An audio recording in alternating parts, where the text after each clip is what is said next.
How, how ultimately did you land on Denver? Can you say that one more time?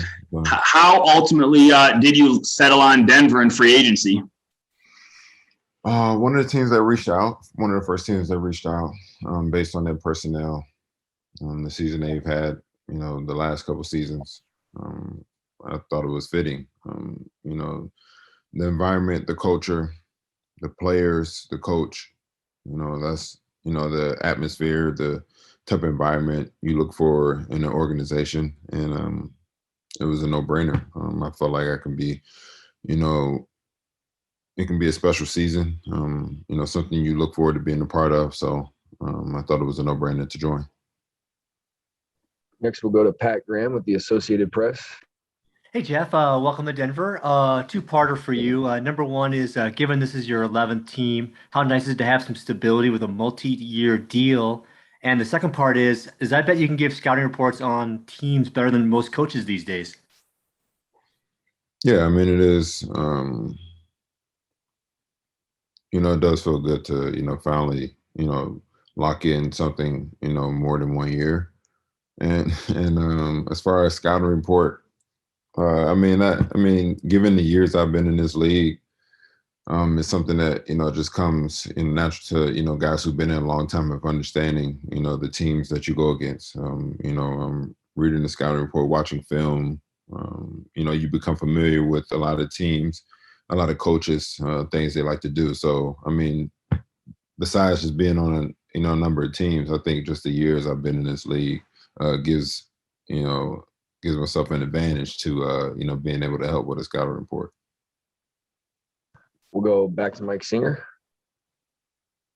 Hey, Jeff, to follow up on that, what is the secret to longevity in the NBA? 14 seasons, now your 11th team. What's the secret to staying in the league and being productive in the league? I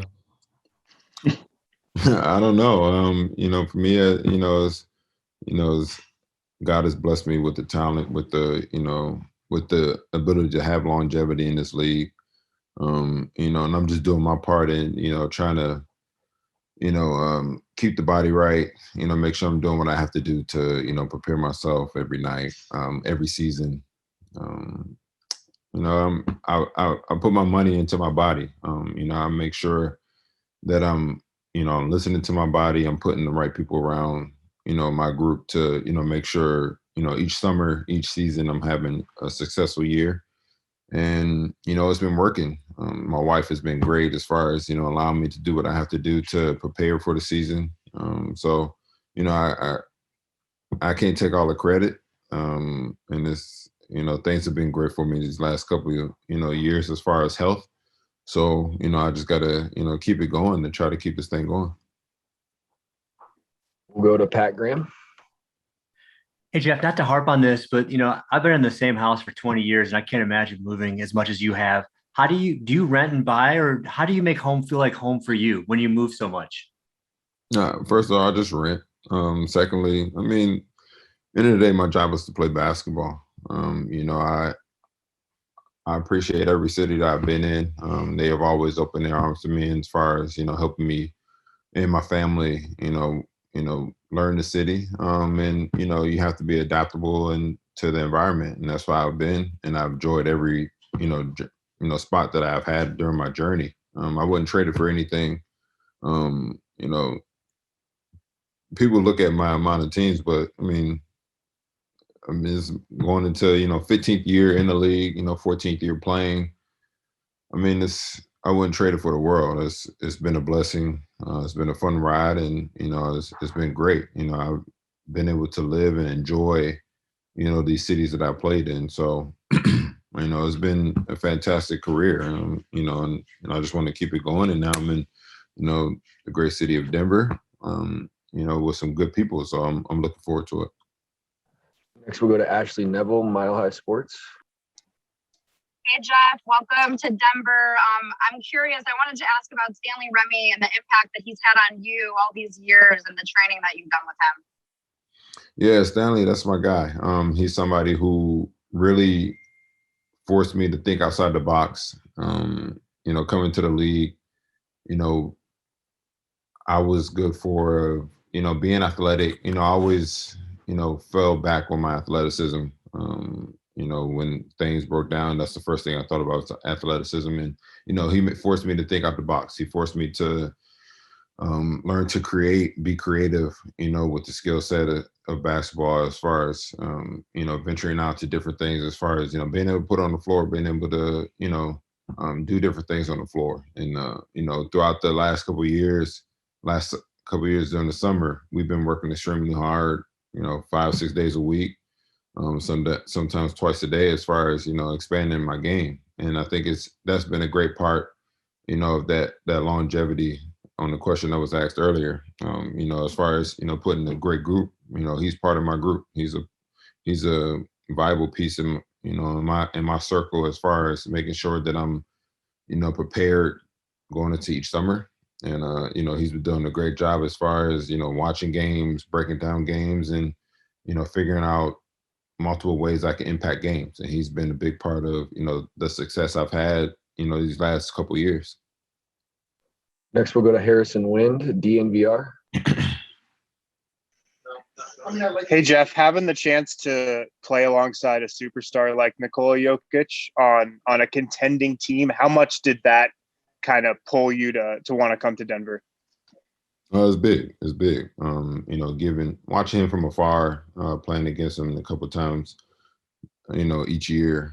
A guy who, as low maintenance as you can get for an MVP, who works extremely hard, is going to go out there, play every night, his hardest, high IQ, big time high IQ player, and to be a part and along the side of him on the basketball floor, I think it's somebody who can make the game easy. And for me to, go out there and, try to do my part to help him, help other guys, playing with a high IQ like myself, it's just going to make the game easier for him, and it's going to make the game easier for myself and, the players around him. So, like I said, when the opportunity came, it was a no-brainer to want to sign with a team like the Denver Nuggets. Looks like we got a couple more for you here, Jeff. We'll go back to Mike Singer. Hey, Jeff, you guys have a number of switchable bigs on the second unit, yourself, JaMychal Green, Zeke Naji. What have they told you about the schemes that they're going to run in that second unit and potentially just, playing switchable basketball? Well, the conversation I had with, Coach Malone was, just, having fun and playing basketball. People get so lost in schemes and, all these things. At the end of the day, you have to learn how to play basketball, and you have to have fun playing basketball. And we have a great group of guys who can go out there and just play basketball. And with our second unit, whoever is going to be in the second unit, that's what it's going to be. We're going to go out there, play unselfishly, and just play hard. And that's what it's all about. You got to have fun with this game. You have to enjoy it, because, it goes quick. And, to have the personnel, like I said, that we have in the first group, in the second group, and, the coaches that we have, we're going to go out there and just play hard, and we're going to go out there and, figure it out. Every game is different. Every game is different. You can't go in with the same type of mindset, same type of schemes, because, teams figure it out throughout the year. So, our thing is to go out there, have fun, and play hard, and, play unselfish basketball. And then I just have one more quick follow-up. I looked it up. I think that you were teammates with JaMychal, Austin, and Aaron Gordon beforehand. Did you lean on those guys in the free agent process? Were you hitting them up and asking them about Denver, or not really? Well, I didn't hit them up at the time during signing, because each player has their own different, views on how, they perceive their situation.